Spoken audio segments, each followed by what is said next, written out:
নতুন বউ হওয়ার পরে বিয়েবাড়ির লুক বা সরস্বতী পুজোর লুকের শর্টস তো তোমরা দেখেইছো, কিন্তু তোমরা যেটা দেখোনি সেটা আমার বিয়ের বিভিন্ন অনুষ্ঠানের লুক। তো আজকে চলো দেখাই। খোলাই খয়ে আমি একদম সিম্পল একটা অর্গানজা শাড়ি, তার সঙ্গে একটা শর্ট কুর্তি পরে পেয়ার আপ করেছিলাম আমার ব্রোচ জুয়েলারি দিয়ে, আর মেহেন্দিতে একটা কাশ্মীরি ড্রেস পরেছিলাম চুড়িদার। আইবুড়ো ভাতে যেটা পরেছিলাম সেটা হচ্ছে একটা পেস্তা কালারের Benarasi sari, kind of Benarasi silk. আর গায়ে হলুদে পরেছিলাম একটা জামদানি শাড়ি আর একটা সিকোয়েন্সের কাজ করা ব্লাউজ, সঙ্গে একটা গামছা আর কিছু অর্নামেন্টস গোল্ডের।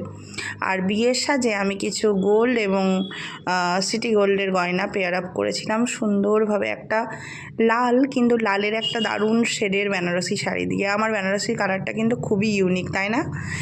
আর সিঁদুরদানের পরে তো অন্যরকম লাগেই মুখটা, কি বলো তোমরা? এটা ছিল আমার ভাত কাপড় অনুষ্ঠানের স্বাদ। এটা কিন্তু আমার একটা অন্য লাল বেনারসি।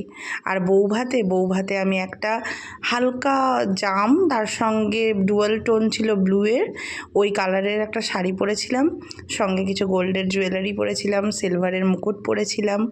তোমরাই জানাও কেমন লাগছে। আর আমার এই হ্যান্ডব্যাগটা কিন্তু আমার খুব পছন্দের।